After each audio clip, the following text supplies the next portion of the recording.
অল্প কয়েক টুকরা গরুর মাংস দিয়ে কোনো রকম ঝামেলা ছাড়াই এই বিফ কাবাবটা কিন্তু আপনারা সহজেই তৈরি করতে পারবেন।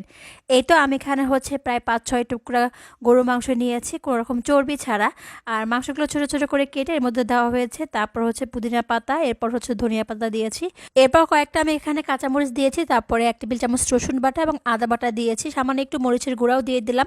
তারপরে কাবাবের মশলা আমি এখানে ৩ টেবিল চামচ দিয়েছি। কয়েকটা পাউরুটির পিস দিলাম, প্রায় ৩টার মতো পাউরুটির পিস দিয়ে খুব ভালো করে সব একত্রে এখন আমি এই কিমা চাপারের মধ্যে আমি সব কিছু খুব ভালো করে মিক্স করে দিয়েছি। আর দেখেন কতটা মিহি হয়েছে।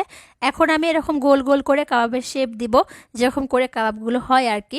তো সবগুলো কিন্তু বানিয়ে নিয়েছি। এখন এর মধ্যে আমি প্রায় ২ টেবিল চামচ বা ৩ টেবিল চামচ বেসন দিয়েছি। আপনারা চাইলে ময়দা দিয়েও এই কাবাবগুলো কোটিং করতে পারেন।